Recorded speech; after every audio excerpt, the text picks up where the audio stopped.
Welcome to tonight's meeting. I'm going to call this meeting to order. We're going to do the Pledge of Allegiance.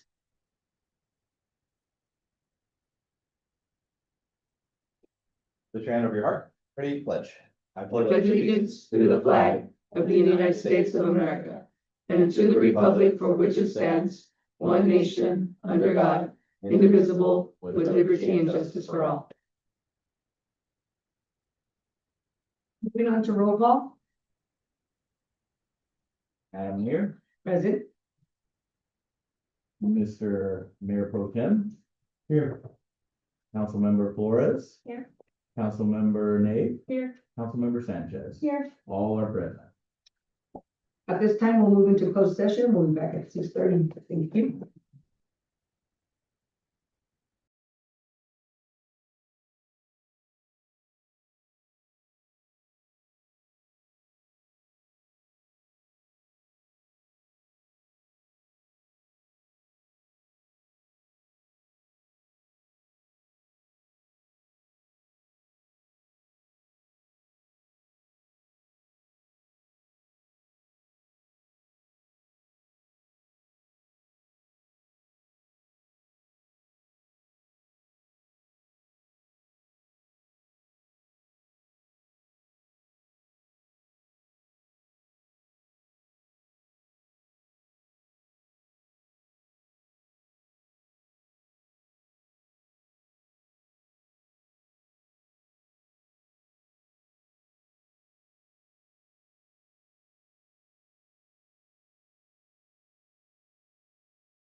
All right, good evening. We're back from closed session. At this time, we have nothing to report.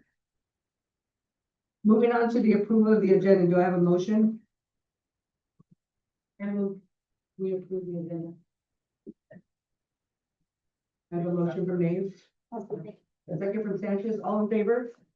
Aye. Aye. Once it passes 5-0. Moving on to council report. Anybody can start. Welcome everybody, thank you for attending, my comments upload. I agree. Rain is here, so I appreciate everybody, being ready for the warm weather. It's been busy, soccer started up with, Lindsay, Lindsay Soccer Club, 400 kids signed up for high school. It's a great environment. The basketball camp held by, Lindsay High School is great, so the mayor and her son there was great. Lindsay football had a great event, a football clinic at the park. So we enjoyed that. We're having another one April 19th. So I'm looking forward to that. I was able to attend the Tulare County League of Mexican American Women Luncheon, where they recognize some of the great women of our community. I see one here today, Virginia. Congratulations again. Lisa as well. And then I also was able to attend an art show that Veritas was able to host. 3 wonderful women as well that showcased their imagination, and also attended the concert that was put on. One of an artist was here. It was great. It was a great atmosphere, great environment. It was fun. She shared a message about remembering for memory, having hope for the moment, and then having imagination for the future. It was a great message that I carry with me. So I wanted to share that with everybody. Other than that, I look forward to the Orange Blossom, all the activities for the week that coming up, and I appreciate everybody being here. Make sure we stay warm, drink a lot of water, and I look forward to seeing everybody out on Friday at the grand opening of Capcom Park in the Hollow. So thank you. Thank you. I'll make mine super quick. I also attended the Veritas art show. It was beautiful. The music was amazing. They had, I don't know what they were called, the four men that were playing. Yeah. They were really good, but it was really neat. We also had a bike rodeo with T-Tags, and CHP, Health and Human Services from Tulare County, and we gave away 20 bikes and 3 scooters, which were donated by local businesses, and it was really neat. So that's it. I can't remember anything, but thanks everybody for being there. Thank you. Just. Okay. I went to several softball games and / a little bit of baseball games. I attended a conference call with the governor's office. Just gave him a little bit of insight about Lindsay and like our goals and the things that we're trying to do here in Lindsay. I attended both bike rodeos. I think the Kiwanis was at a bike rodeo / Health fair. I attended that one and the wellness one.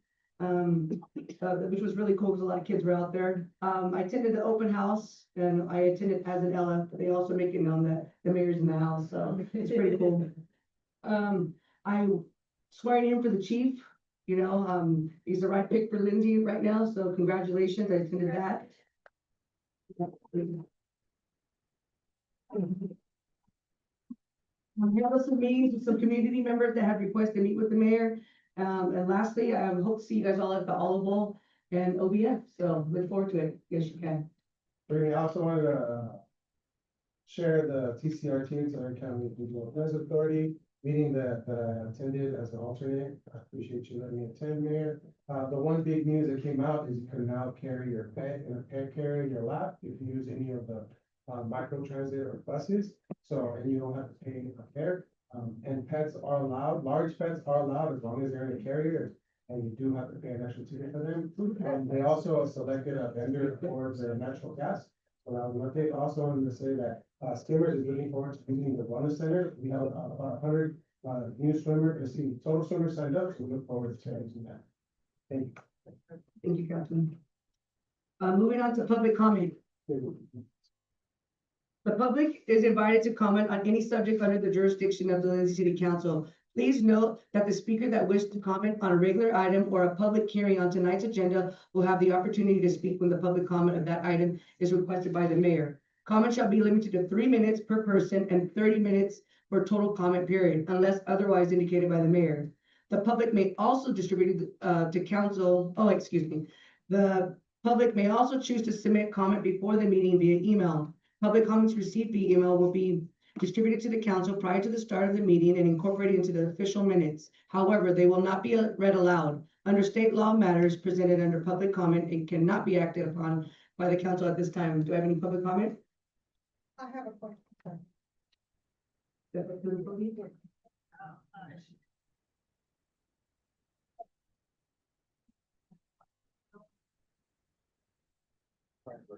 Hi.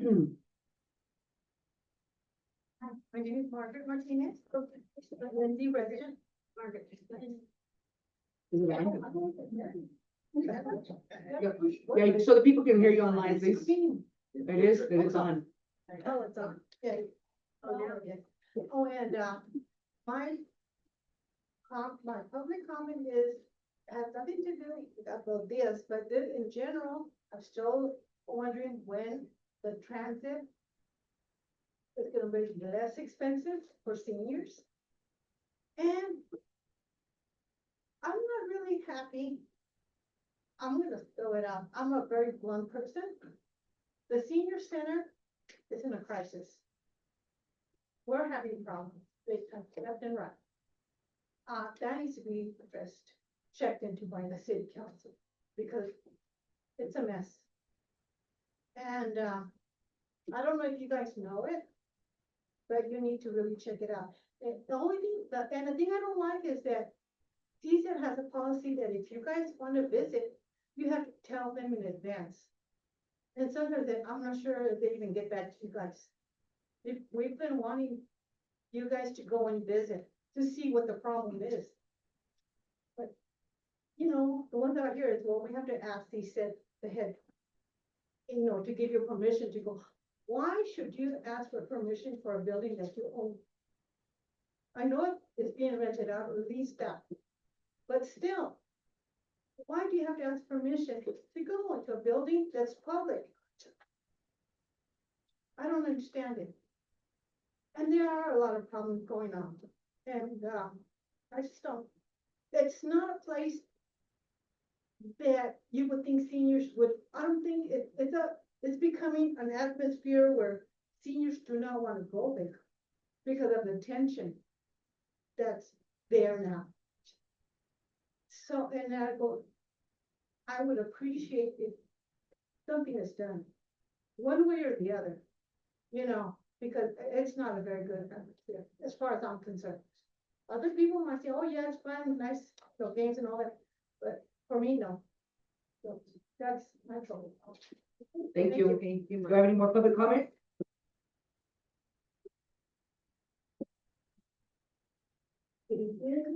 Honorable Mayor. And citizen. First question is, does the city of Lindsay have a purchasing policy for credit card? Wanting to know if the drone show was budgeted. Also the annual dues paid to the Tulare County Economic Development Organization Corporation. Understand the city of Porterville opted not to renew its membership. And so I was just kind of wondering over the past year, what support or services have they provided to the city of Lindsay? I noticed too, there's approximately over $10,000 expenditures reported under a corporate payment assistance category. And I was wondering if these expenses, these expenses do appear to be kind of pulled in a miscellaneous account, which it kind of leaves like less transparency and then like insufficient tracking for the transactions. And then also I was wondering why the municipal code isn't listed on the city website.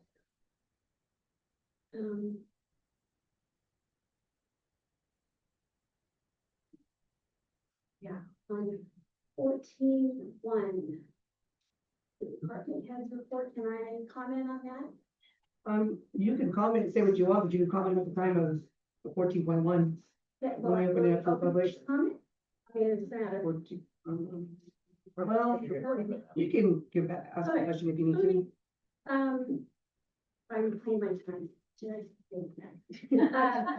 When the streets are repaired, I'm kind of thinking about the traffic calming measures such as dips, like in the street, because I'm talking about the, over there by the, going to Save More center of that streets and stuff.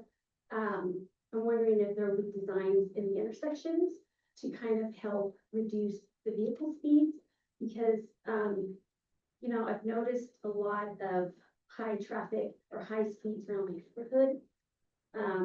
Seems to happen like on the weekends. So, you know, I just wanted to put it out there, let you guys know that, maybe it's just something we should think of. Just, you know, to prevent it. And then,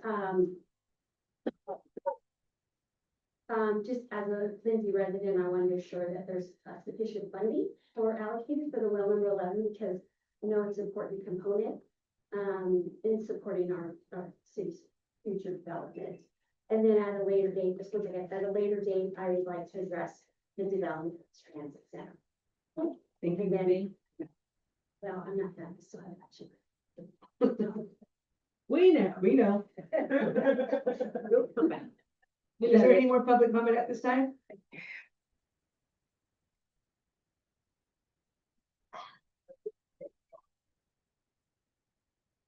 Hi, Karen. You know, good to see all your faces. I know you guys care. And that makes it easier for me especially. But, you know, I retired and I thought, I'm gonna take my mom to the senior center. She's gonna be 98 next week. Well, she was 97 and she told me, I'm not going. They're too old there. But that's not be anybody. But anyway, I went there. Totally disappointed. I'm frustrated. I don't think you guys would want that to see what happens there. I voiced my opinion first. I met with I found out it was CSED, and they said it was the county. So I spoke with Larry McCarry, and the next day, was it AAA called me and they told me, hey, we got some iPads and we run it and we do all these things. And I inquired in October to this day, nothing. It's sad. It's like nothing but lies. We're gonna meet again with the manager, city manager, and I think, why go? This is like my 4th time. And you come out with nothing but lies. If you guys were to go, you guys would see what takes place. No activities. None. You have to watch. If you want to glue, you gotta ask, you gotta look for it. They don't know where it's at. No materials for activities. Mama's just sitting there, color another page, Mom, you're doing good. Is there brown? No, this is only white people today. You're only good color. No brown or black or anything. The colors are very limited in that. The supplies are limited. You cannot ask for anything. The day that they came, you guys came, and Miss Anna, the people, like we are from Lindsay, we're excited because we build relationships. They were excited you guys were there. We went, we made parks, the library helps us. And the ladies are not from Lindsay, one's from Elpa, but they're invested in this town. They have the passion. But there is no passion. When you guys went, they had fun. Oh, all of them had fun, even knowing. When I first walked in, they told me, there's this side and there's that side. You're gonna see all about the side. There's division everywhere. And then I heard from the main person, and then I heard from the 2 upper people. So I'm confused. I'm really confused. I can tell you one thing. They're gonna lie to you. They told me, do not go to the council. I did not come the last time. They said, give us 2 weeks. I gave them 2 weeks, nothing. Now, when they went, I want to go back to when they went. They had a good time. The next day, I was confronted and I was told, they told me, I sent a picture of the group, you know, they took a picture of the group. I sent a picture of the group and they said, who gave them permission? Okay, I'm looking at this girl because that's accusing me, right? Who gave them permission? I said, what? She goes, they said that they don't have permission to go and they should not be here. They have to ask for permission at least a week or 2 weeks in advance. I don't know. I can't stomach that. You have to build relationships. This is what it's about. I feel more at ease right now because I know I look at faces and we have relationships. And that's what these people, there's a lot of ladies there that look up to you. Oh, I saw the chief. He's a chief. Yeah, I said chief. He's a chief. And that's how they felt safe. And that's what we want all our residents to feel safe. But if you guys were to go eat the lunch first of all. Cardboard box. Ask my mom. I have to take her to lunch after lunch because she takes it for the dog. It's bad. We cook it in Fresno. It's frozen. They make their stops. By the time you get it in Lindsay, you have to bless it and eat it. Okay, but the thing is, it's sad. You can't even get blue pencils. What can these people do at the center? There's a lady here, she's here. She used to run it before. I asked her, can she run it? Well, you know how they go. They never tell you. But the thing is that they have to bring everything. I've been buying coffee, sugar, creamer since October. That's not given. All the supplies have been taking glue guns, glues, everything we buy. If you ask them, is there a budget? Well, no. You guys. That's all I can say. Go over there. Don't take what they're saying. I know we're gonna meet with the manager and 5 of them, Miss Mercy and I don't want to go because I know I'm it's sorry. gonna be like. Can I ask you a question? Who's in charge of this? From CSAC? He said it's in charge. Who are the ones that are there? Okay, the one that's the site leader right there, her name is Jackie. And then the one above her that I met with was Eva. And then the one above her is Raquel. So I've met with the 3, but now we're gonna meet with city manager, them, myself, Mercy, and AAA. And nothing's gonna happen, you guys. Well, Diana, I'm gonna stop you because we have to move on, but I'm gonna tell you that we are also asking questions and we are also investigating some of the stuff that they're doing, so we're not supposed to answer to, respond. But I can tell you that after that day, when we were told there were comments made, we are also investigating and looking into it, so please know that we are looking I hope into what we can. I really hope so, you Yeah. guys, because we're close. We know it's okay. Thank you. Thank you. Public comment? Good evening. I'm glad that Jose Soria and Ariana were there, and also the chief for the Benita's art exhibit, and also the program we had at the Lindsay Theater. Was great. Thank you. I just want to say that the senior center is being looked at, and we are having a meeting with our city manager and the people in charge because we've gotten some information about how it's operating, how other cities operate. So hopefully it'll be a productive meeting and we see some rapid change. So thank you. Thank you. Thank you. Any more public comment at this time? No, public comment is closed. Moving on to 11.1, introduction and close of office of police lieutenant. And this is presented by Chief. Oh, wait, where is Ted at? I was trying to skip on. That was on purpose. I can go if you want me to. I'll make this. But what are you looking at me like that? Real That brief. means he has to hurry up. All the bowls already been mentioned, but we have a grand opening at 4 o'clock this Friday for the Olive Bowl and Cacu Park. So I want to encourage everyone to come out. Staff has been doing a tremendous job in getting that up to shape over the past year and a half or so. And that's, there's been a huge effort over the last several weeks. So even today, there's I see a lot of faces in the room, have been working extremely hard to get that looking great. It is looking great, but there's a few odds and ends as major projects. Is an $11+ million project that's been in the works for years. We're finally going to have the fruits of it. That'll be vast majority complete. It'll be grand opening. There'll still be a few things that we'll need to wrap up over the subsequent weeks, but it will be open for the public, and we're very excited about that. So I just want to thank staff, because there's been a tremendous amount of work on that over the past year. So Orange Blossom Festival has also been mentioned, and so we're looking forward to that at our next council meeting the week.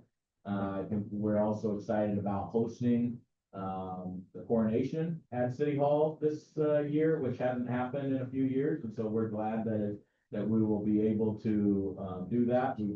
Staff has been working on some efforts to make sure that everything's looking in tip-top shape for that. So that should be great as well. So be happy to host and be partners with the Orange Blossom committee. And we had an employee breakfast, and we had a good discussion. We had it on St. Patrick's Day, so there allegedly might have been some green eggs, maybe some greenish pancakes that department heads we made for staff. And we had a lively discussion as far as some of the vision, values, goals for the city, as far as where we've been, but also where do we want to be. And so at a subsequent council meeting, I think we'll also be looking for council's feedback and incorporate that as far as a good direction, as far as how we move forward collectively from a council standpoint, from an employee standpoint, and something that we can all work towards in the upcoming months and years. We have applied for a new well in addition to well 11. We have through the Congressional Community Project process, which is an annual process. So we've worked with our Congressman David Valdeo, and we've had quite a few discussions with that. So we're hopeful, but we won't know until we know, and that's probably in the upcoming months, whether or not we receive that. This is, most cities apply for some type of program. Unfortunately, last year, Lindsay did not apply for any type of congressional allocation last year, but we wanted to make sure that we did take advantage this year. And so that's what we did. That will help us with our long-term water needs from an economic development standpoint for new growth that's happening, et cetera. So that's going there. We've got a lot of project updates I think Dario is going to mention, so I will spare that to have that. That'll be included in his presentation. And then lastly, we are extremely excited about hosting Ono City this week. So they will be arriving in Lindsay, our sister city, on Thursday.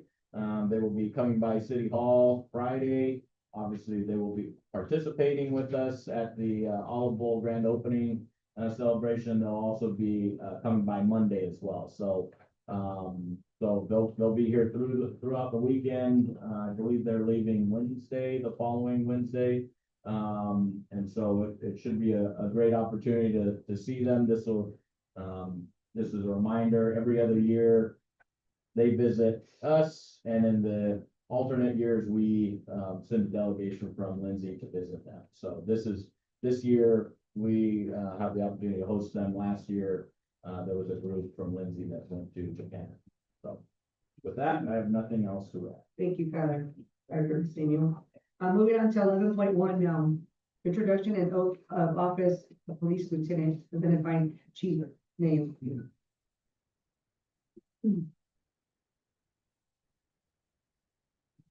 Right, I'm here to further brighten the mood with the promotion. So this is a big deal for us. This is something that has been a long time coming. I'll get into it in just a second here, but I'll read some brief history of Lieutenant Kevin Riley. He came to work for us in 2007. He was hired as our evidence technician at that time. Came from, Kern County with some experience in their crime lab. He did such a fantastic job that when he vacated that assignment, we never refilled it. And just got eliminated that position altogether. 2010, he was among the first of us to be cross-trained in both the fire and police discipline at that time, just fire for him. He was the only public safety officer that's ever been assigned strictly to the fire side of the house. So again, he's so fantastic at his job that when he's done doing them, we just don't do that anymore. We put him through the academy, did fantastic there, was brought on as a full public safety officer, cross-trained in both disciplines in 2013. 2015, he was promoted to sergeant. He's been a patrol sergeant ever since that time. And while handling his typical patrol duties, he also does, little things like manage our evidence room, which is a huge undertaking in and of itself, and keeps me out of trouble. So I appreciate that. He manages all of our radio equipment, the state Homeland Security grant program, a bunch of other ancillary tasks that honestly are quite complex and laborious, which just means he's usually smarter than everybody else and has the patience to get those done. So we rely on him a ton. Aside from that, I've known Kevin ever since he got here. I was one of his training officers, which is why he's such a fantastic model employee.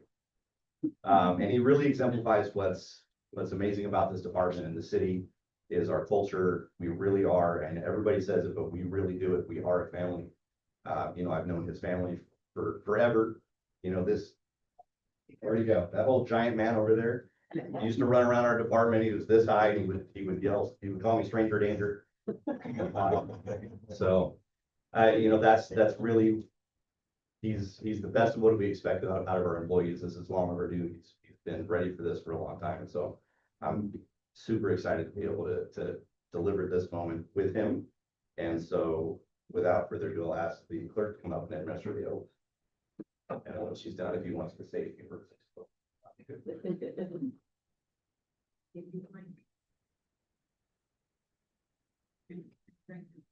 Repeat after me.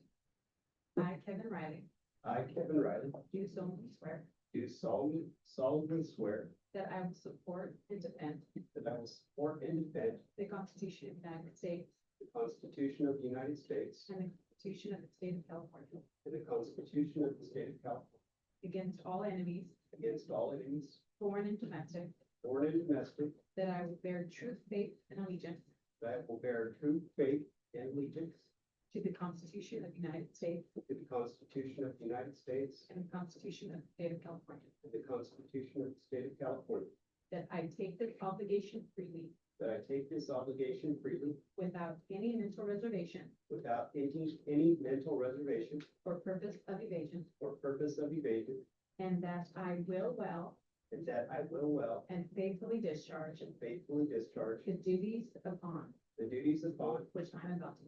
which I am about to enter.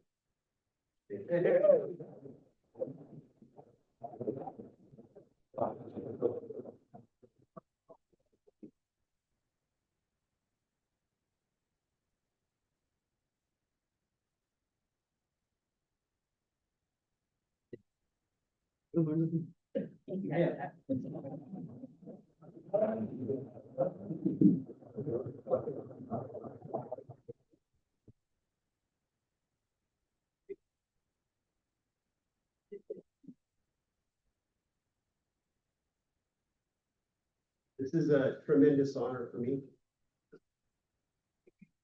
I really appreciate those kind words you can say. I think what's kept me here is just, this is an amazing community with a ton of great people. And I'm looking forward to the challenges that lie ahead. And to those people in the back and to the rest of the community, I will not let you down. They're here.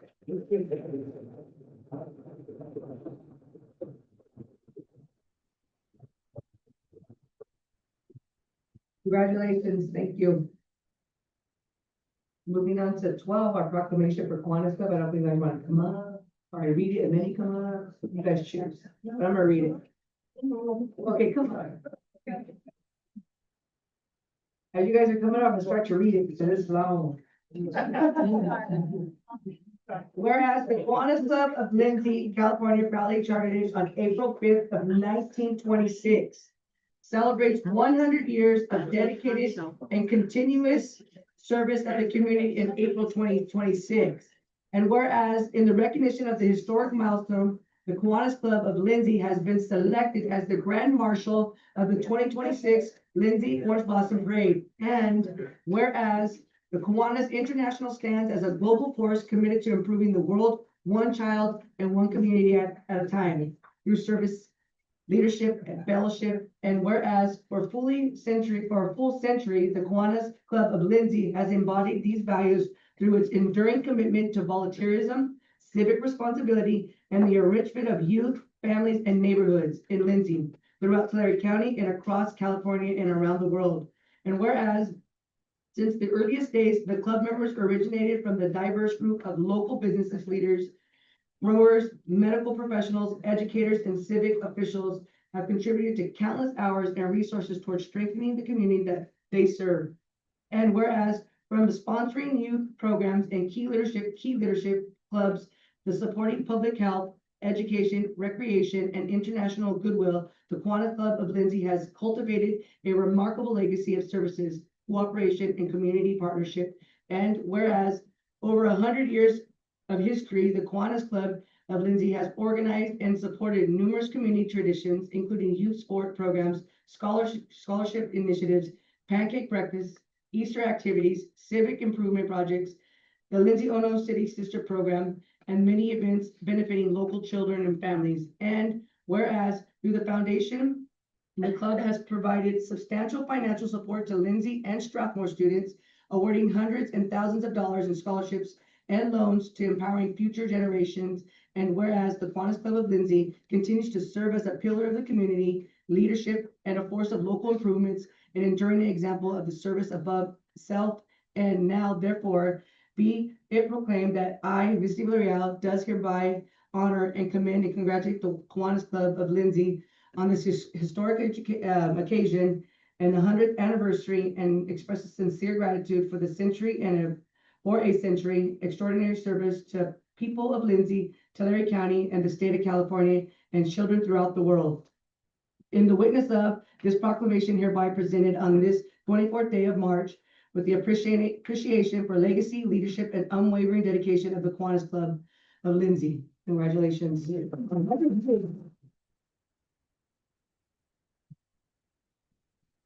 Always get tongue twisted on these proclamations. As the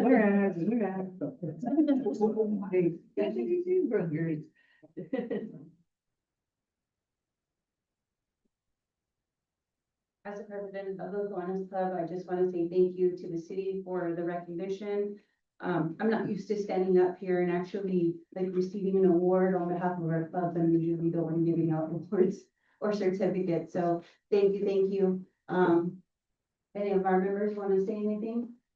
They have more history than I do. I've only been like 3 years, 4 years in the club. So it's been a tremendous ride, and I'm enjoying every minute of it.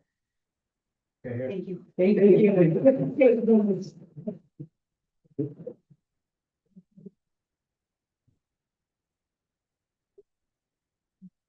At this time, we're going to move on to the consent calendar. Routine items approved in one motion unless an item is pulled for the discussion. There will be no separate discussion of these matters unless a request is made, in which event the item will be removed from the consent calendar to be discussed and voted upon by separate motion. Do I have a motion to the consent calendar? I wanted to remove, the 2.6, so I motion the best of the consent calendar, besides the 13.6. Yeah, Did you want to discuss it, more information, or you want to table it, or? No, I just want to make a clear announcement. Okay. For all, put on the record, we have a new cover here. It's good to just spread the word. The price is here. Oh, that's, it's like where? Got another play. Well, yeah, okay, so, a motion to approve everything but 13.6 Yes. as of right now. Yeah. So is that your motion? Yes. Okay. Second, so I have a motion from Victoria, a second from me, all in favor? Aye. Motion Right. carries 5-0. All right, let's discuss 13.6. Thank you, Madam Mayor. 13.6 is a vacancy. The city has a seat at the Measure R Oversight Committee. All cities in Tulare County have a seat, including the county. There's also some public members. Lindsay has had a vacancy for some time, along with several other cities throughout. So I think there was 4 or 5 of us that all have that. And so TCAG has asked that we fill our vacancies so that that will help with quorum as well as just overall responsibilities for the distribution of Measure R funds. So it does need to be someone who's 18 who lives in Lindsay. Other than that, this is just opening up the applications. Once the application period is closed, we will, council will then have a decision to make as far as who to appoint to represent Lindsay on this committee. It meets quarterly. So 4 meetings a year, it's not an overly large commitment, but there are large dollars involved in distributing for local roads, for local transit, for large regional projects. Yeah, so to make it clear, it's for community members, not council. Yes, it cannot be a council member, but it can be anyone else in the community. And primarily because we have a seat on TCETA, on the Tulare County Transportation Authority, which also oversees Measure R funds. So this is an additional oversight method on top of TCTA. So everybody complains about us not having great roads. This is an opportunity for people that have complaints to take action. I can't do it, or else I would. And so this is an opportunity to disseminate the information to all the people that are motivated to plug those potholes and redo the streets and advocate for money. And here it is, 4 times a year, Measure R committee. Put your money where your mouth is. Yeah. Do we have a motion for 13.6? Move to approve 13.6. I have a motion from Flores, Second. a second from Sanchez, all in favor? Aye. Motion carries 5-0. Thank you, City Manager. Moving on to 14, department heads report, 14.1, city service. How are you?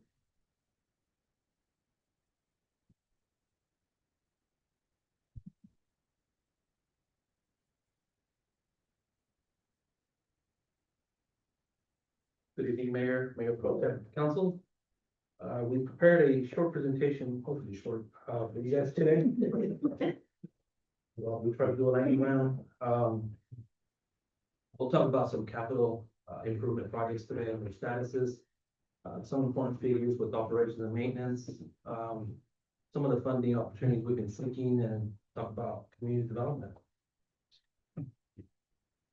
As you all know, we have our $6 million project that covers various streets. This was, approved a while back, and while we're still looking for other, essentially a pavement management study that will focus on other areas of town, and we'll take care of the remaining streets. But this one is our various streets project. Is essentially 100% design. We're currently working on some of the right-of-way acquisition on 2 properties along Fresno Street. We currently, hopefully it gets approved in the next couple of weeks, and then the project should be ready for about for bid, hopefully mid-April, with out for a couple or 30 days, and should be ready for a bid opening in May.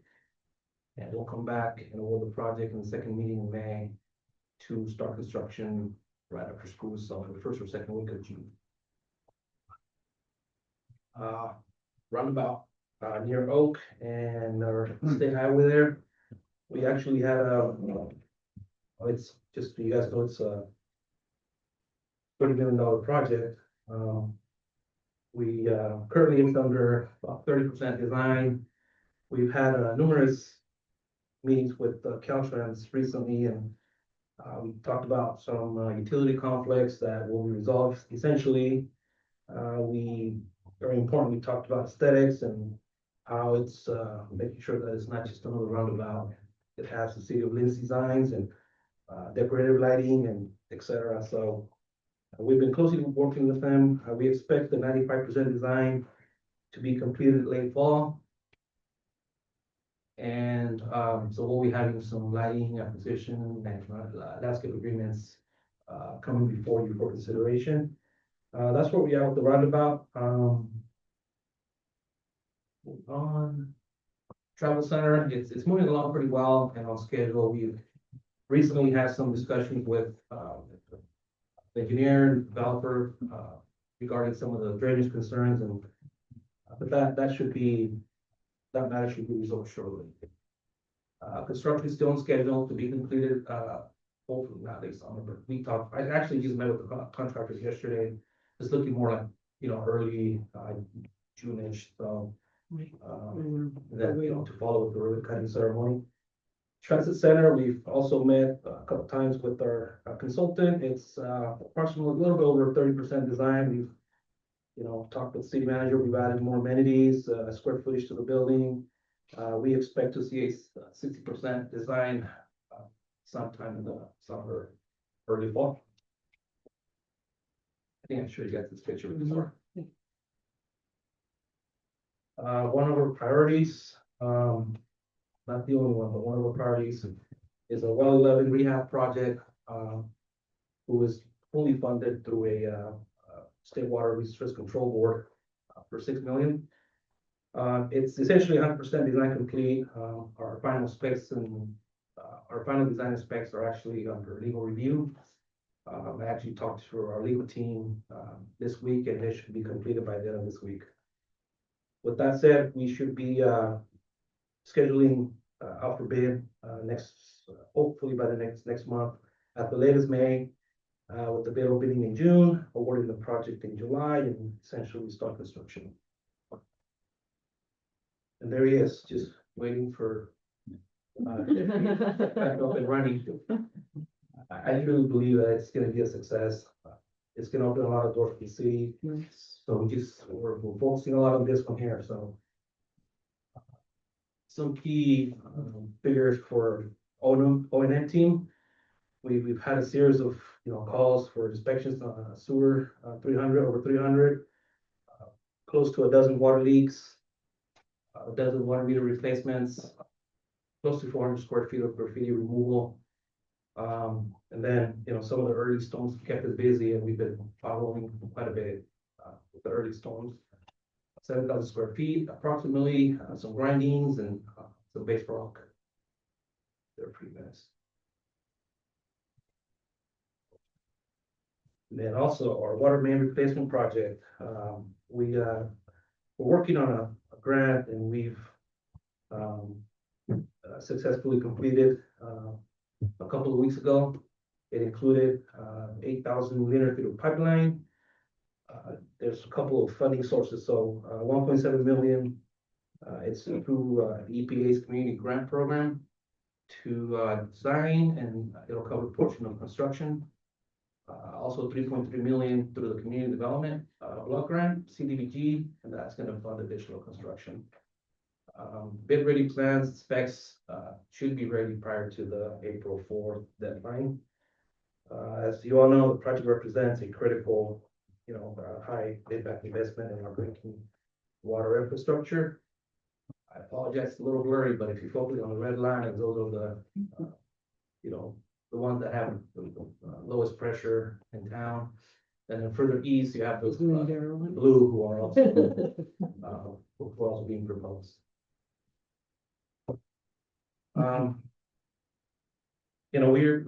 We're actively looking for funding opportunities. Right now, there's 2 programs out.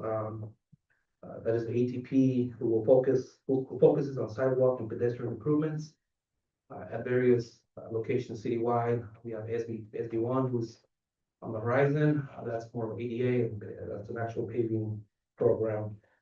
These 2 will come before you via resolution for consideration prior to us submitting grants.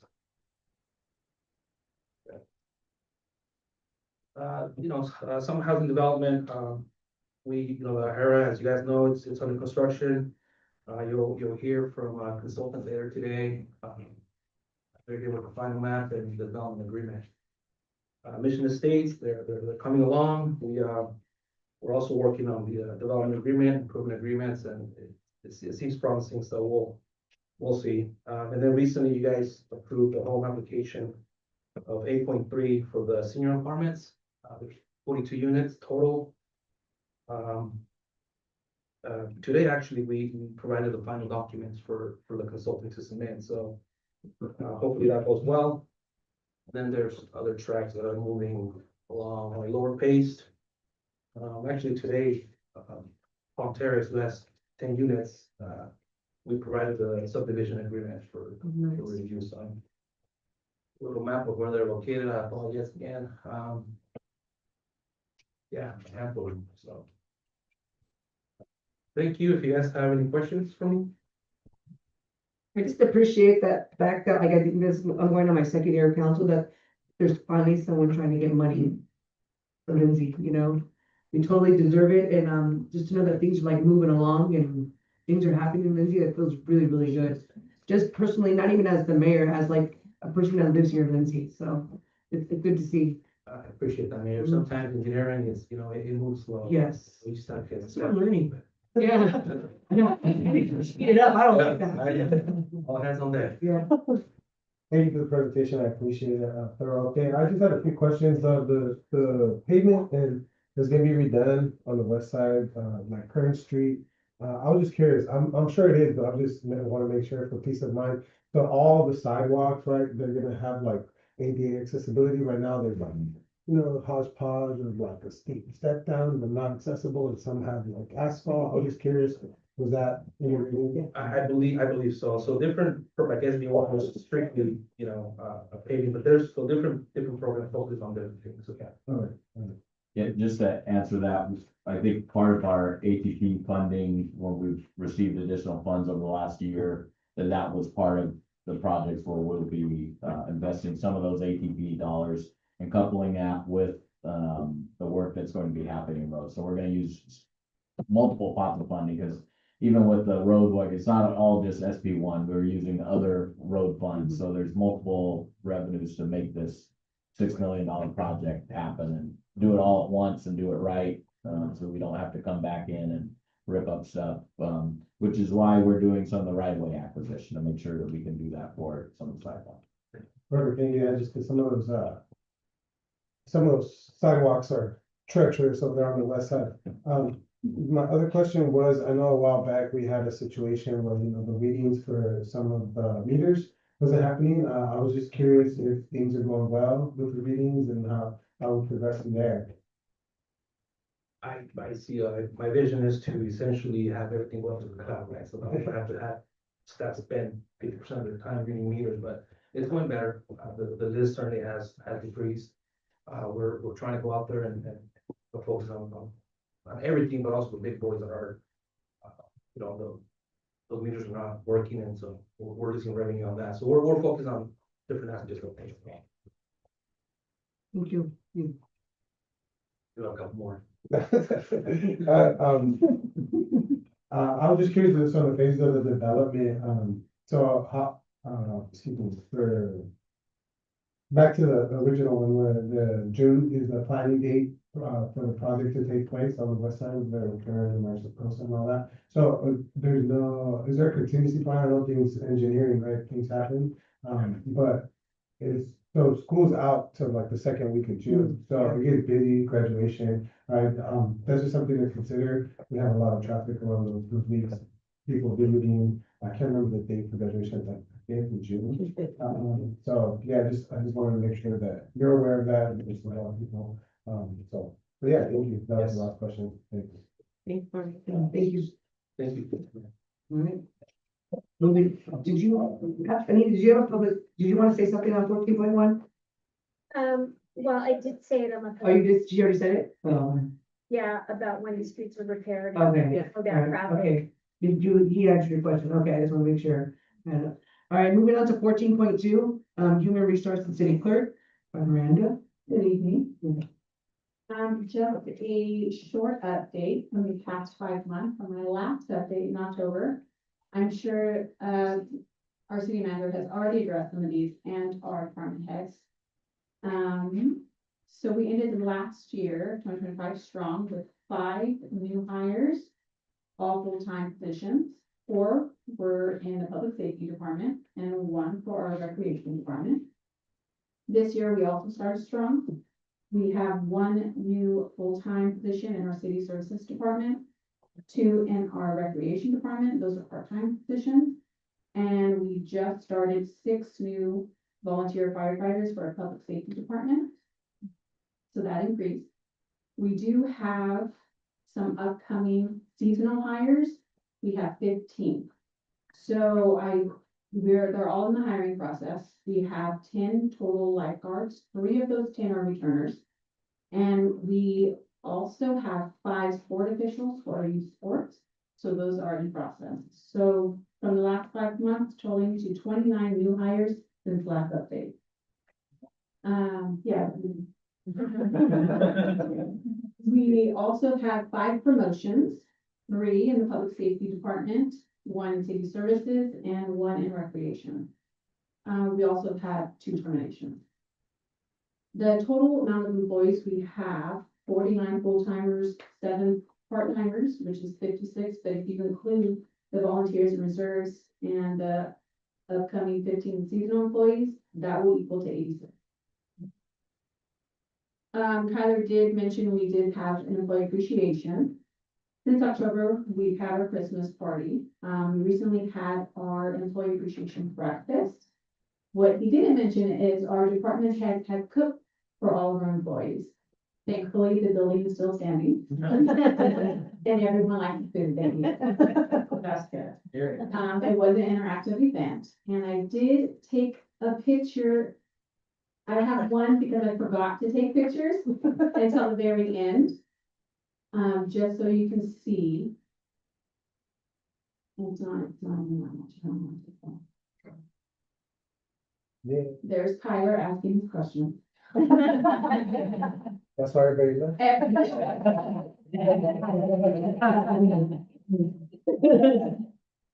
After the 4th hour, you know, you can only endure so much. Himself. Nobody argue with me. That's not normal.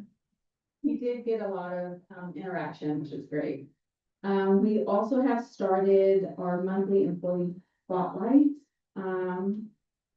We highlight employees each month, and good thing is we don't have a shortage of people. We actually have several people that we can choose from, so it's just getting them down to each month. We want to start employee of the quarter, but we're still working on that.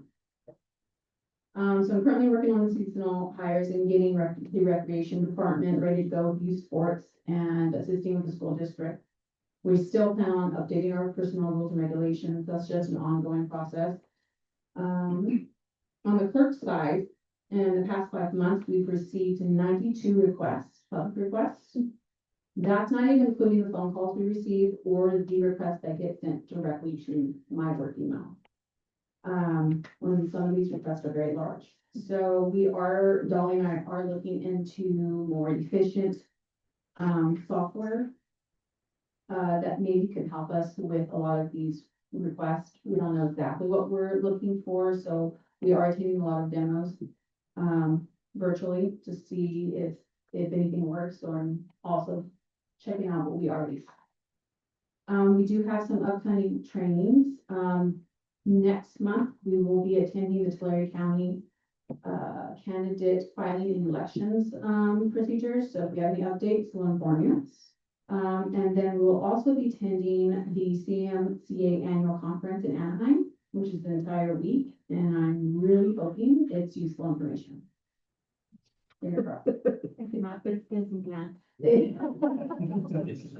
No, just mine. Also reminder, I'm not gonna call anyone out. Please complete your 700 form. It is due very soon. I'll give you I didn't months ago by the. the. And I'm not, Sure, I probably won't, to take it over, but I know that we were supposed to review the 980 schedule. Yeah, so thank you for reminding us. So, when we switched over to, and Dolly texted me, but I didn't look into it after my update was over. But, you did ask that in 3 months' time that we check back in to see how the, alternate work schedule is working. So I think overall the feedback has been good. We found that, not every, area has, where it's made sense or that the employees actually wanted to do that. So some employees wanted to stick to the normal schedule. And so that's worked out fine. As well as just having some flexibility with doing some things, I think with, finance, people have instituted, some appointment schedules, for, days when it's a little more, when we're a little more short on staff to ensure that we're still reaching out to the public. But we're doing it in a time effective manner. So I think, overall, we haven't heard of any complaints. I think the employees work is still continuing to get performed, and that overall it's been positive. Well, thank you. Thank you. I appreciate, I like to see the employee things on Facebook and Instagram. It's super cool. So, moving on to 15.1, the Mid-Valley Disposal Annual Update for the City of Lindsay, and this is given by Thomas Hammond. Did I say that correct? Close enough. Okay. I'm the wrong person for name. No, you're right. No, it's Thomas Hammond. And thank you guys for having me. First of all, thank you, Mayor, Council, City staff for granting us an audience. I would like to get out here at least once a year to just talk about what we did in the previous year. Just kind of let you guys know how we're working for your city to be compliant and educate residents and businesses alike about SB 1383. So the PowerPoint presentation will say Alfredo Alvarez is operations manager. Unfortunately, he got sick and he couldn't make it tonight. So I'm gonna put my operations hat on and do the best I can to answer those questions. But rest assured, if I don't have the answer, I'll get it for you. Okay. So moving into the overview, we're going to talk a little bit about some site assessments that we did in the city in 2025, some audits, Recycler of the Year, which is a business that we honor for doing everything that they should be doing with SB 13 regulations, a small cow recycle update, and then I'll get the operations for the cleanup event and the tonnage report. Site assessments. What are site assessments? Right, a site assessment is where a recycle coordinator that works directly under me. By the way, Thomas Hammond, recycle programs manager, but I didn't already say that. So we send out recycle coordinators to your city to go and do compliance checks of businesses and residential homes alike. And what we're doing is we're looking for contamination. And then when we see contamination, we're educating that business or that resident about what needs to be done for SB 1383. Right. So in 2025, we had 127 commercial site visits, 36 multifamily homes, and 176 residential. So again, that gives us an opportunity to get out in front of these businesses and multifamily homes and residential homes to just give them education about what's needs to be done. Some of the times they're doing a great job. So we're giving them a handshake and saying, great job. But other times we're giving them a recycle guide and letting them know what needs to happen. As much as we like to be out in the public, we rely on our operations department equally as much because they're out here every single day. A recycling audit is basically a contamination tag. The driver will go to a business, see some contamination in the bin of a can, they'll tag that can, right? That tag comes back to my department. My department either sends out a letter or gives a physical phone call to that business or resident to let them know what they found and what they should be doing moving forward, right? Education is paramount when it comes to compliance, and so that's what we're really working on. Residential, you had 300 CMAT tags, commercial 22 for a total of 322.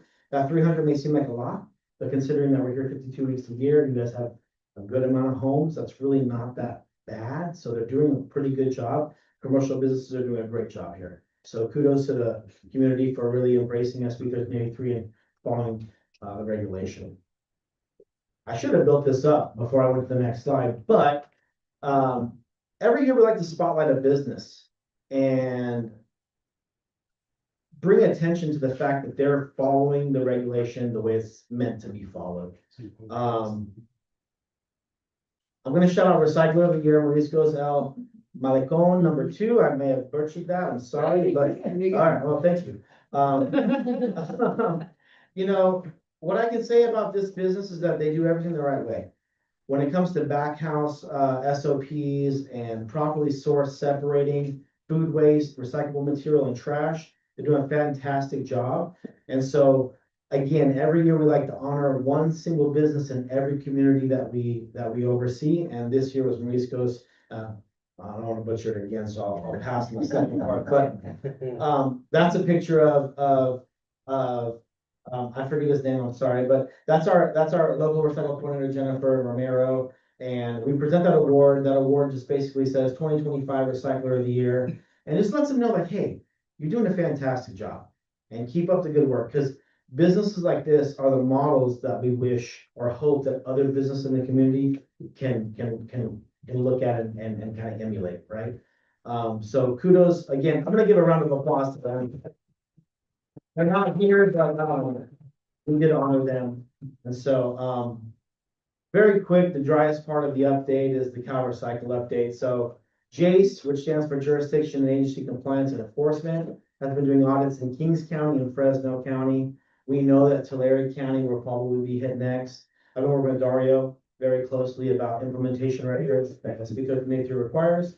So we'll be continuing to build those records out in anticipation of that audit. I think you guys are in a great spot. Dar's been doing a fantastic job as well as Mauricio Mendoza. I want to give him a shout out. He's been doing a great job as well. So I think you guys are in a great spot and I'll continue to assist throughout that process. Again, you guys haven't gotten the letter, but I would anticipate Q3, Q4, they're probably going to hit Tulare County. SB 270. You guys have probably noticed when you guys go to your local grocery store or convenience store, you're no longer getting plastic bags. Listen, hopefully they're listening to the regulation. SB 270 was designed to get those mixed plastic bags out of consumers' hands. Those were the #1 contamination that we saw in 2025. People hear recyclable or recycle bag and they think it automatically goes in the blue can. Unfortunately, those were mixed recyclable bags, and so they weren't actually recyclable, so they needed to go into the trash. Common misconception, I think California took care of that by introducing SB 270. And I think it's gonna be great. Now you're gonna see paper bags or your own bags that you brought from home. Paper bags are fantastic because they can go in the recyclable or they can go in the food waste, depending on if they have food product in there or. Tell me. No, I said I like, she said they rip, I like the paper I'll get ones. them from that. I'm a tree hugger, so. Make some bags. Yeah, I think I'm. Double back in Flores. I. You need to bring like totes. Yeah. Listen, so. Well, we were doing community events a lot of the time here until the chamber kind of, I don't want to get into the chamber, but they kind of like fell off and they came back and they fell off, came back. So when we were out here doing community events, we were giving out kitchen pails that go on your countertop. They were lime green. You may have seen them if you haven't. You didn't bring any? Well, not to, I'll tell you what, the next community event that we go to, we will bring some. And what we like to do is say, hey, stick this on your kitchen counter, put a paper bag in it. If there's food waste that you need to get rid of, put it inside that paper bag, inside of that container, take it right out to your green waste, pull it out and put it in. Like you're right, they do rip sometimes. And this plastic kitchen compost counter pail, what we call it, will help with that. So if you haven't received any of those in this community, we will definitely get some out here. But I think a couple of years ago when we had an event out at the where the big pool is, I'm sorry, I can't. The Wellness Center. We took some out there that year. But anyways, we'll get some more too, maybe next year. Lastly but not least, the EAR report is something that we annually help the city with. I'll be working with Dario on this. And a lot of 90%, 85% of it comes from the hauler, which is us. And then a little bit of it comes from the city. So we'll work on that and make sure that that's turned in by April first. So we'll get started on July first to make sure that that's where we go. Now I'm gonna put my operations cap on. I know you guys just had a cleanup about 2 weeks ago, right? I think it was 154 cars. A little bit less than the fall cleanup, which the statistics are being shown right here in the PowerPoint, but still. I'll get to the stats in a second, but it's important for us to reiterate the fact that we love being part of these cleanup events. It keeps a lot of the stuff out of the alleyways. You know, the beautification of the city is important to us, and we want to be a part of that every step of the way. So in the fall cleanup, we had 8 total loads, 167 customers, 4.8 tons of mattresses, which is great because that gets recycled to the Mattress Recycle Council. 30 total tires, which is probably 4 or 5 tires, so it wasn't that many, but e-waste, 416 pounds of e-waste is a lot of e-waste. We had CSET come out and help with us on that, so they take that and they process it through the e-waste portal and they get a little bit of kickback for that, but total refuse was 21 tons, total metal was 14, a little bit above, with a total diversion rate of 48%. So 48% of the material that we collected in that cleanup stayed out of the landfill and went to recyclable agencies that can take them and do something with them, which we feel is a really great number for the community. Now, I don't have the stats for the spring event, but I know that it was a good turnout. Again, a little bit less than we had in the fall, but again, we love being a part of the community. We love being out here and help beautify the city by allowing residents to freely drop off, you know, goods at any, you know, at that event. So we're going to continue to do that in the fall. And so look out for the next update for the fall one. Last but not least is the 2025 tonnage report. Roughly 50 tons of refuse for the commercial sector, 195 tons of recyclable material, and 143 tons, which is a total diversion rate of 12%. That's a little bit lower than we would like to see. 20 to 25% is where we would love to be. So that just tells me that we need to do a little bit more education with our businesses out here. Make sure that we're going into those businesses, talking to them about source separating and making sure that they're following compliance standards for SB 1383. When it comes to the residential sector, you have 30 tons of refuse, 737 tons of recycle, and basically 1,400 tons of organics with a total diversion rate of 38%, which is a really good number. We fluctuate anywhere from 38 to 44. And so you guys are right on the bottom of the good job sector. Keep in mind, California is looking for a 75% diversion rate with SB 1383. But what I would say is that the city is following the programs put in place by the state. So you guys are fully compliant. So the state may have a goal and they tell you to follow these programs and you're following them to a T. And this is the results of that. So I still think it's okay. There's some improvement that can be done, and that's my department's job to get out there and educate and can continue to go back out and make sure that they're okay. But that's kind of where we are with the diversion rate this year. So with that being said, that's really the short and sweet of it. I'm here to answer any questions as far as I'll do my best with operations, but I can probably answer SB 1383 stuff a little bit better. Is 75% even realistic for this small community or like? So 75% is a statewide goal. Yeah. Right? And California passed programs that you are supposed to follow to reach that 75%. You are following those programs. Now, if it's not reaching that 75%, my gut would tell me maybe the programs aren't as efficient as maybe California thought they would be, but you guys are doing the right thing by following all those programs. So regardless of the numbers that you see here, you're doing everything that California is asking you to do currently. So you're in no way, shape, or form not performing with what they're asking you to do.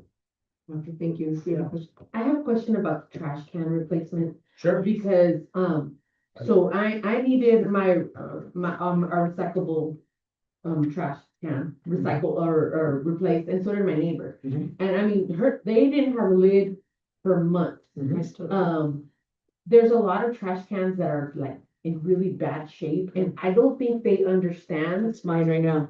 So I don't think like our residents understand that, you know, you gotta reach out to city services, you gotta send them a picture, you gotta do, you know, you gotta do all the things. So I think we need to educate our community, but I also want them to know, like, do your drivers not like notice? I mean, like, some of them are like super noticeable. Can't they be like, hey, I mean, if you're gonna get out of your car and tag, trash cans, like, I'm sure you could see the trash cans are messed up. And 100%. Great question, first and foremost, and I agree with you. It's, the drivers aren't tasked to identify broken carts. If you have a broken cart, you have a 1-year annual replacement every single year, residents and businesses alike. You just call the city, you let them know that you want your annual replacement, and we will put a work order in within 5 to 7 business days. We will roll that out to you. So, with, you know, the 1-year annual replacement is how we kind of take care of broken carts. I would tell you that our manufacturer has probably been a little bit lackluster in the product that we've been receiving. Exactly. Yes. Yes. I don't wanna get into who our, I don't wanna get into it, but I would tell you that, This year, yeah, I I- never replaced them. Yeah. And Yeah. this year, it's just like replace. Mhm. So we got our recyclable and like, then it was cracked. Mhm. Within Yeah. the first time that the dude. Yeah. He's gonna duct tape mine. Without naming our manufacturer, we have been in very deep discussions about the longevity and the stability of the cans that we're receiving. I think that over time, they've gotten less and less durable, to be honest with you, and that's something that we've been seeing, that's something that we're bringing up. But again, if anybody on council or in public has an issue with their car, please reach out to the city, get your annual replacement. If it breaks again, don't hesitate to call the city. We want to make the community happy with the product that they're receiving, right? We're not in the business of upcharging you for broken cans that come not as durable as ones were before that, right? So just, again, first and foremost, reach out to the city to get your 1-year replacement. But if it's happening more often than I that, did, I think, I put it in and you're. Right. listen, we get it. It's happening in other jurisdictions besides this. It's something that we brought up to our manufacturer. We're working with them constantly about mold thickness and grabbability as far as pressure, and there's a lot of things that go into it. I'm an operations guy, I'm gonna put my hat on. But don't hesitate to reach out. Again, we're not in the business of wanting to upsell a ton of carts because they're broken. If they're broken, we just want to replace them. We're trash men. At the end of the day, we want to pick up your trash and get it out there. And we want to put it. Are those cans? They are. That's a great question. They are, but I think my. what I would tell you is that we have a warranty in place with those cans. So typically they do not get recycled, they get sent back to the manufacturer. Oh. There's a lot number on each can, and so if that lot seems defective, we're sending more and more of those back. It's a long process to get that refund So back, we but, can send it to you before the year, because it's under warranty. well, I don't know the specifics of the warranty. What I want to tell you is, contractually speaking, you are deemed one replacement per year, every single year, business or residential alike. We got our trash can within like 3 days. Yeah, I got my. Once I reached out to city Really good. services, but I think we need to do some kind of like post, maybe on Facebook about, you know, if your trash can's messed up, contact this person. And then that person's gonna be really pissed because they're gonna get a lot of emails. But you know what? They need to be replaced. So 100%, they do need to be replaced, and again, we're here to service the city. We love being part of the city of Lindsay. We love just being part of the community and doing what we were contracted to do, which is pick up your trash, make your city look better, and have good looking compliant cans. come out and see the mayor. That's my short/long answer for that question. Thank you. You good? I have a couple of questions. Sure. So the I don't know what you call the tote that was on the counter. Would you just put cooked food or raw food in it? What would it be? Would it be? So raw food is not an acceptable material in the composting process. It's gonna be cooked food. So just so you understand what happens, and this is, I don't wanna get into the weeds too much, but when we pick up your green waste here, whether it's food waste, yard waste, or whatever's in the green waste can, it goes back to our Kerman facility. Our Kerman facility composts that. And then the city is actually required to purchase a quote unquote amount of organic material per year per SB 1383. We make that material available for the city. In the past, they've given it away at cleanup events. In the past, they've used it at city projects. Now, it's a full circle moment, right? Homes or businesses are putting green waste in the can, we're taking it to our facility, we're composting it, and we're making that compost available to either the city for city residents as giveaways or city projects. And so SB 1383 was designed to do a few different things, and I don't want to get into the weeds too much because I want to keep it short and sweet, but that's one of them. And so, yes, cooked food, yes, raw food, no. Okay, thank you. The second question, pizza boxes. They go in the green waste. Trash, no.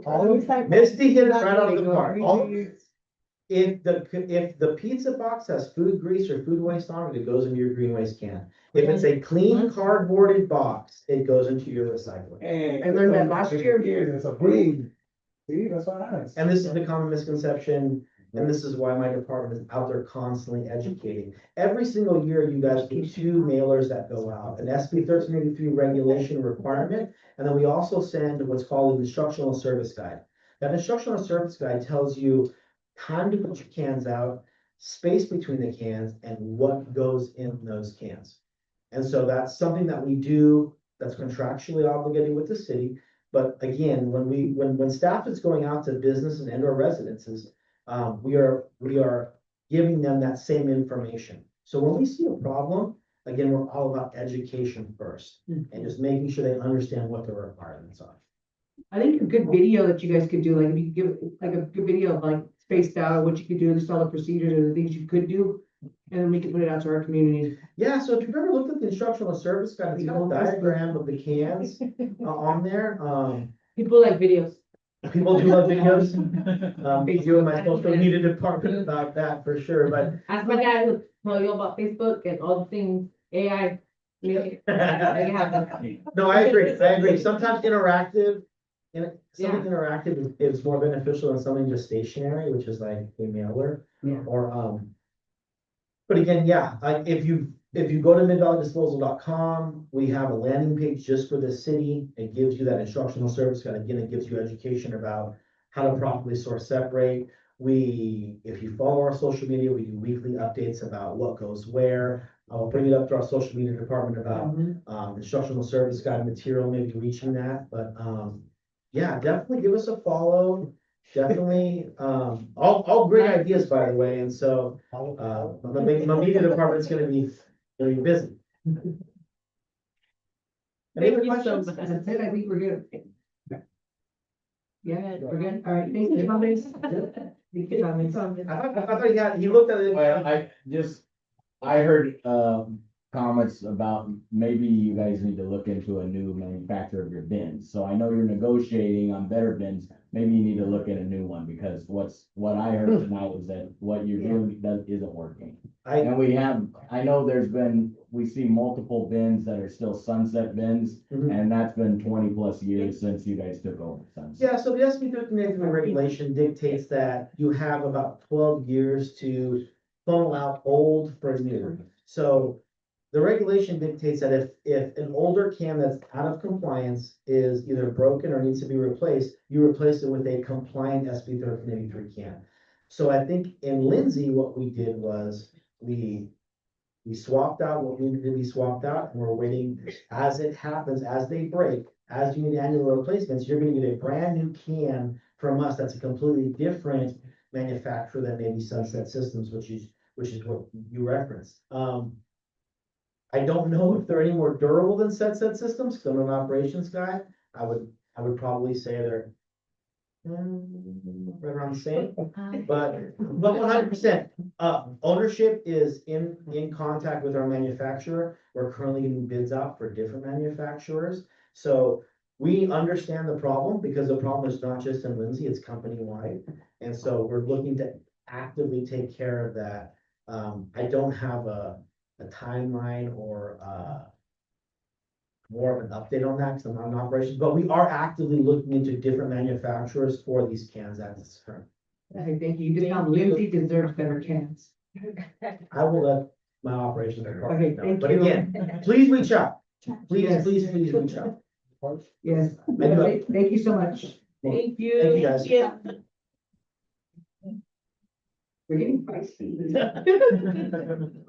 Okay, moving on to action items, 16.1, O'Hara Ranch Phase 1 Final Subdivision Map. And this is presented by neighbor, Mesquite, that's Mesquite, Mesquite. Perfect. So, I didn't say it in Espanol. Why you say it in English?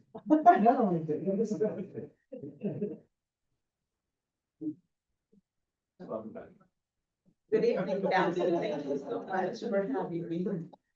I missed you guys. We miss you. So tonight, this is an administrative action item. So we're all familiar with, O'Hara Ranch. This has been on the works for many, many years. So finally, we're here on the final stage. As you've seen, when you're driving by Tulare Road, everything is under construction and they're ready to go. So we're here tonight so we can approve the final subdivision map. So once it gets recorded, that's when Tulare County starts signing that APNs, and then the developer can start selling homes. So without further ado, let's go through a little bit of history of O'Hara Ranch. O'Hara Ranch was approved by the city council, the tentative subdivision map back in May of 2023. At that time, council authorized the subdivision to have a total of 145 homes.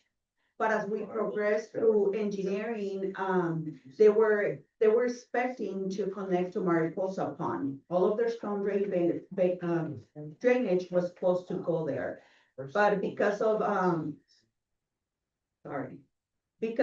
drainage difference and elevations, the developer couldn't make it work. So therefore, they had to build their own basin on site. And you can see it on the bottom corner, how they had to redesign phase 4 and include a basin on site. They lost 3 lots. Therefore, now the total subdivision of lots is gonna be 142 instead of the 145. So this is just a demonstration of the different phases that O'Hara Ranch is authorized to break their project into. So tonight, council will be authorizing and recording the phase 1, which is highlighted in blue. And there's a total of 48 lots in this phase 1. Phase 2 has a total of 39 lots, phase 3, 34, and the last phase is 21 lots. So because of the change of the storm drain basin, every time the developer goes outside that blue line, there's other mechanisms that the city has to make them go through so the city's protected. So how do we get the water from phase 1 to the storm drain if it is going outside the map? So tonight you will be authorizing in the second and third action the approval of storm drain easements, which there's 2 different documents. The first document is going through the pink, which is phase 3, and into the basin, which also goes through phase 4, and that's owned by Alta Vista Holdings. And then we have a second easement that council will be approving tonight, which we call the storm drain easement for the remainder, because that's a portion on the northern side of the mini storage. And that is owned by a separate owner. Therefore, there has to be 2 different documents that are granting easement access to the city of Lindsay. So those are the 2 requirements that this map has, and the developer has complied with those requirements. A little bit of how do we do this? How do we ensure that the city is protected? Council will be authorizing tonight a subdivision agreement, which this is a legal and binding contract between the city and the developer. This is how we make sure that there's securities in place. So the city, in case that developer were to default, like one of the subdivisions in town did many years ago, council has the mechanism to complete the public improvements like landscaping per se. So as part of the subdivision agreement, the developer is required to submit two different type of bondings. One is for performance, and it's at 100% of the engineer's estimate. And also, a second bonding, which is the labor and materials bond, to ensure that the city has enough money in case they were to, go through foreclosure, then the city can, complete the work. So, because the developer chose and they have all the right to start, the construction prior to the approval of the, of this map. The reason why they do that is so that engineer's estimate, instead of being $2.3 million, which is the total value of phase one, they're able to reduce their bonding. So right now, they're at their own risk, they're building everything at risk. And, that Joseph has done an inspection, and he approved and inspected all of the utilities that are already on the ground. And the developer is able to reduce the bonding, that is required in case the city has to trigger that bonding. So that's what we call reduced bonding, engineer's estimate. Therefore, the developer will be insuring, giving the two different bonds at 100%. So almost $1.7 million total. So there will be a total of $3.4 million, that will ensure that the city of Lindsay has enough money to complete this project. And that's about it for the subdivision agreement. So what is the fiscal impact? This is gonna generate a revenue of roughly $210,000. And you can see the breakdown of the different, fees that the city will be collecting. One of the biggest one is the water infrastructure fee, which this was a negotiated upon, agreement, in the temporary stage, and they went through a development agreement, and they're honoring that. So they have to pay all of those fees upfront, before the clerk, records, the map. So, tonight, we're asking for multiple, steps of approvals, so if council can do one at a time. So we're clear on the direction, but that concludes my presentation, and I'll be happy to answer any questions. Do you have any questions? We're moving phase one, not all four phases. So Correct. Phase one, and that includes. 48 homes. 48 homes. So we will be here again in a few months approving phase two. Once it's approved, how long before they actually start like laying cement and like foundation for the homes? I am told that they want to start, building homes, by this summer. That's why they want their, map, recorded so that Tulare County can start creating the APNs. Yeah, in negotiations and talking with the developer, I believe their plan is to begin the model homes next month. And we concurrently, we're going through the process, which we will come at subsequent meetings to create a community facilities district. And so that process will include this subdivision, but we're actually going beyond that to have it be citywide, so that we can include an annex future development. We won't have to go through the process every time. And with that, the goal is to have that complete and recorded prior to anyone taking occupancy. And so the developer has stated that their goal is to have people in homes by August or in August. So it's gonna be a quick turnaround. It's not gonna be full build out by August, but there's gonna be a lot of construction activity up there this summer. So all the infrastructure is already completed?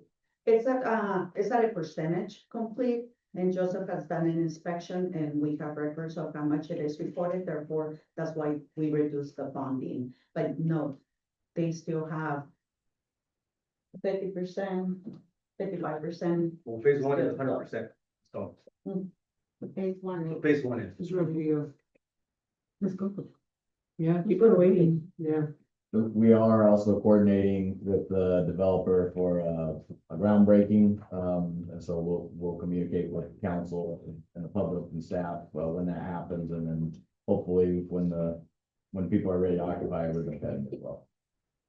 Yeah. Then we're also getting ready to approve their master plan for their model. Okay. I have a question about that. Is there gonna be like landscaping on Tulare Road, or is it just gonna be like cement and then like their back wall? Just curious. There is landscaping and that's part of the community facilities districts that, the city is going for instead of the landscape and landing assessment districts. Trees and leave them. And will there be any streets like, I think the question was asked, like, this street gonna look like, is everybody have to come out of, onto Tulare Road? Correct, or on the northwest corner into, Like, I- Maple Valleys, Okay, Autumn Hills. that railroad's messing up everything up. Yes. Well, yeah. I know, it's actually a little overtime. Alright. Okay, cool. Do I have a public comment for 16.1? I actually had your question, Misty, about them just coming out of one way. It just feels like there's a lot of homes there and they only have one way in, one way out. I just was wondering what the traffic study would be like right there on Tulare Road. During school time, yeah. Yeah, a lot of people use that road coming to go to school, Mm-hmm. so, yeah, it just didn't seem like a great idea. The other thing too is the, prices of the home, so there was a question. I said, the homes. Okay, That is a developer question. yeah, I believe, don't quote me, were they like between the 348,000 around there? It's just like everywhere else, it's like the market price. Yeah, but that is, but And just to address, her question about one way in and one way out, there's actually two ways to go in. One is through Tulare Road, and that's the one that everybody's gonna tend to do. But we also have the one on the northwest side that connects to Autumn Hills. It's on the top right corner. We have other neighborhoods like that, right? Yes. I'm sure they can make it some kind of controlled intersection, or Yeah. we add a stop The sign. reason why I asked is because I live over on Homicide and it's a straight way to Tulare Road for a lot of people. And I noticed that since the housing was built, I guess north of me, there seems to be a lot more traffic down my street. And, in the morning time, even people come from like the outside and I think the school buses and just, I mean, you know, that at 8 o'clock, there's just crazy. So it's just feels like, I don't know, there's just not enough roads, I guess. For the trucks. Yeah. Hey, Lindsay's wild in the morning. I didn't realize how many people are in here when I started driving my kid across town to go to school. It's wild. Thank you. All right, no more public comment for 16.1? Cool, do I have a motion for 16.1? Madam Mayor, I think Alright. the request was to take, each of the, So you already go- separate, Then you already go 16.1 and Yeah, then do the one, the first. to authorize the recording of the yes. final subdivision map. Okay, do I have a motion for that one? I motion that for 16.1, item 1, pronunciation of the recording. I second. I have a motion from Soria, a second from Dave, all in favor? Aye. Aye. Motion carries 5-0. Okay, so 16.1, item 2, they accept offers of the dedication as shown on the final map and 2 separate grants of easement. I motion to accept item 2, 16.1, to accept the offers of dedication shown. Okay, I second. I have a motion from Soria, a second from Dave, all in favor? Aye. Aye. Motion carries 5-0. Okay, move down to 3 here. I motion we authorize item 3, 16.1. All right, a motion from Soria, I'll second. second from Dave, all in favor? Motion carries 5-0. And then moving on to item 4. Aye. It sounds like a game. I motion this is item 4, 16.1. The direct city, okay, Yeah, second. so a motion from Soria, a second from Dave, all in favor? Aye. Aye. Motion carries 5-0. All right. Thank you, Dave. Felt like a game. Game, you know.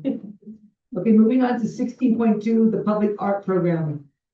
This is submitted by Kyler and also presented by Kyler.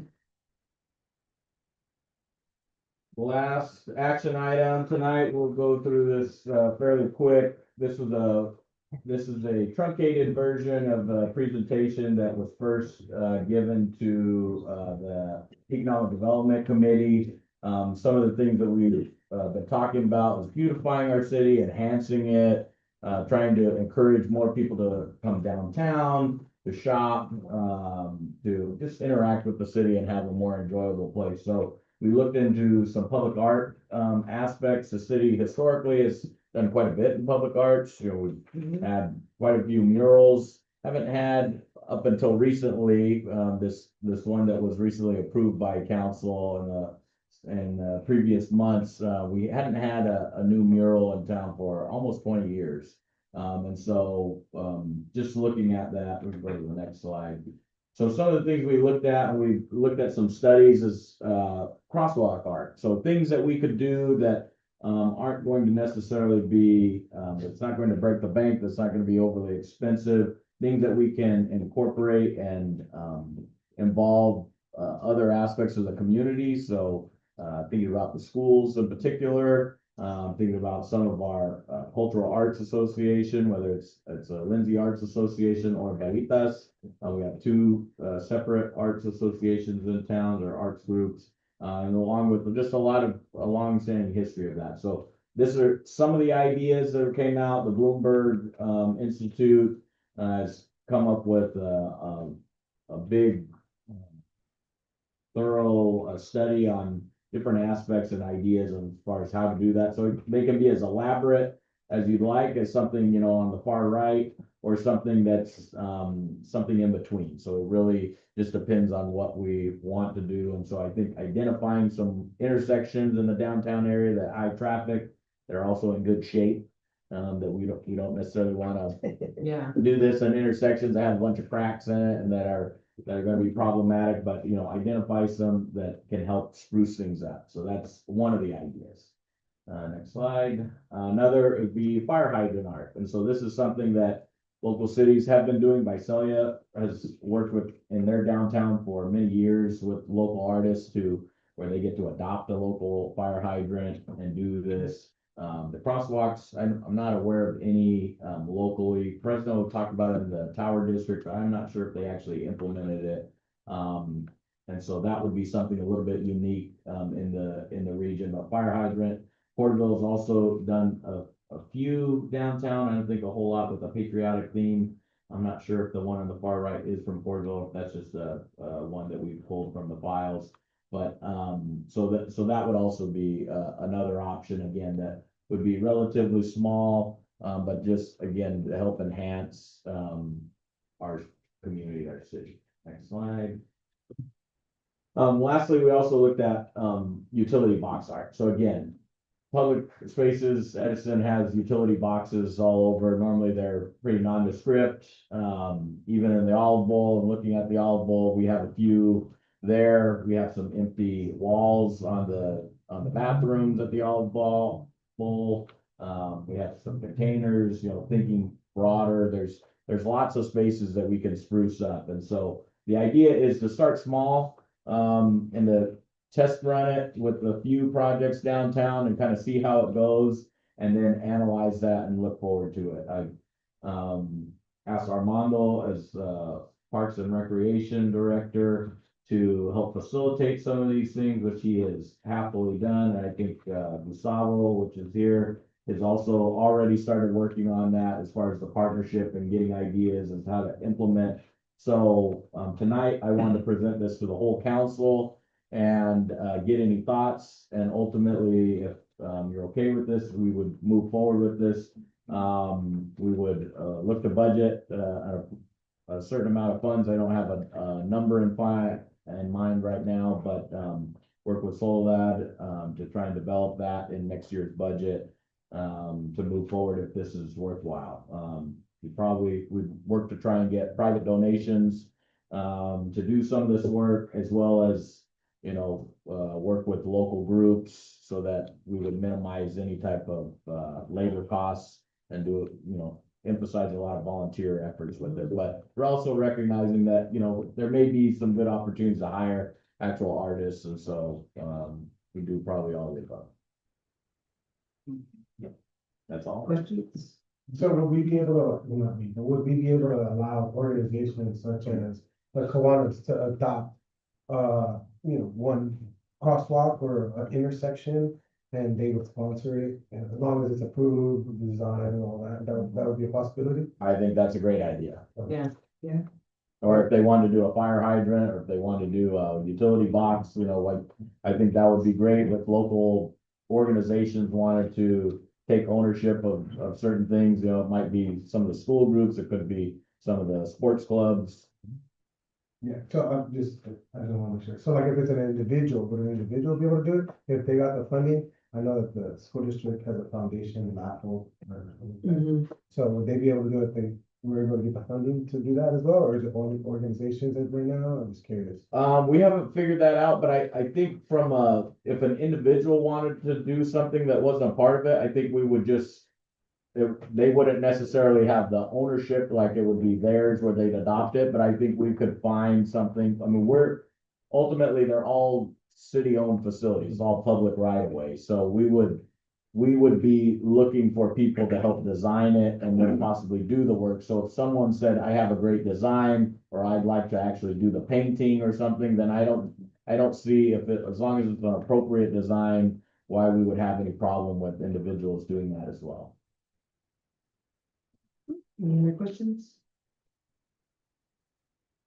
All right, I'll take public comment for 16.2. Do I have to go up there? Yeah. Yeah.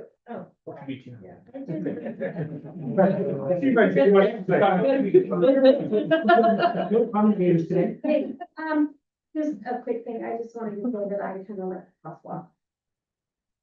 It is cool. Thank you. Yeah. Well, you're gonna come out and volunteer and you didn't pay me. No, you're not here. Okay. The more the merrier. I thought I left my wife at home. I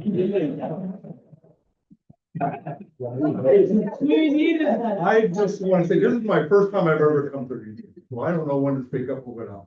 But I think this art stuff on the sidewalks and the fire hydrants is gonna open up a bad door. Because you're gonna have pro-life, how come we can't have that? Mexicanos are gonna say, well, how come the Mexicanos can't do that? Or the English, or Jews, or whatever, even the gays. They're gonna want, well, how come we can't have one? So it's just gonna open up a back door. I think we should just leave them like DMV have it, red and yellow. Thank you. I totally disagree with you, but it's okay. Actually, I just found out that there's a grant that the school district has for art. There are $5,000 grants. And there's not a lot of people applying. So I can see different, the city, Veritas and other ones where it would allow for an artist to do something. But I agree, those designs would have to be approved. Yeah. Okay, Right. so there is a leeway. We just don't go out there. We just want things that represent Lindsay. No one's, we're not, Yeah. you're here to put a political thing on Yeah. our sidewalk, just beautify. That's it. But you could put down like a carrot on there. Anyway, thank you. Thank you. Okay, so at this time, do I have a motion for 16.2?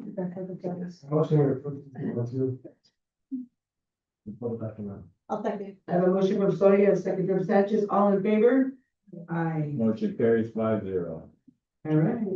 Moving on to 17, request for future items. I think the only request I have is like, let's get that camera fixed up here, not that I want it on me the whole time, but that's a complaint, like, why is your guys', camera not working up there? Things don't work, find the cheapest one. We have been talking since the last meeting when we had some tech issues. We have been talking with multiple IT groups and we have some bids on some improvements, so we can look at some short-term stuff, but I think we will anticipate having some of those council chamber upgrades in next year's budget to evaluate, because I think there's quite a few upgrades to this room that are necessary, including the carpet. Take it out. Yes. Paint it. Get a mural on it. It's a mural. Anybody have any requests? Yeah, we need more crosswalks. More crosswalk partner. Particularly, no, I had mentioned to you, the intersection at Mosa and Ashland and Alden, there's like 3 streets right there where, you know, at Mosa where it bends. I know that I had mentioned, looking into a traffic study that in the crosswalk, but I was curious about, like the master plan you had talked about updating is, and you said, road reductions, also maybe reducing the speed. I mean, I know 35 is not enough, but people always go above the posted speed limit. So people always speed down at Mosa, and you know, there's a school there. I know there's a school zone speed limit, but people don't respect that after the crosswalk. So if reducing the speed limit from 35 to 25 might help. I know we get traffic on Fridays, but that's once a week. I appreciate the fact that, you know, people have been using their helmets more, but, you know, when there's kids involved, things like that, 35, there's tons of accidents on that road, especially around that bend, you know, this way or that way. So looking into that and prioritizing that when we do our general plan, you know, not being silly about the crosswalk, but the crosswalk and then reducing the speed limit as a possibility as well, just for public safety. And I could check with, our department heads to see about some immediate, options, but we will be coming, I don't know if it'll be next meeting or at our May meeting, but we will be talking about SB1 funds as well as ATP projects. And so at a TCAG meeting, I don't know, a couple of months ago, there was an approval of active transportation projects, and we did include the Hermosa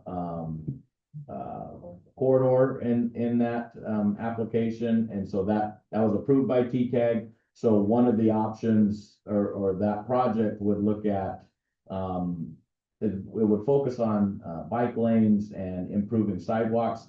But in doing so, I think that we can also incorporate other improvements that would help slow traffic down and do stuff.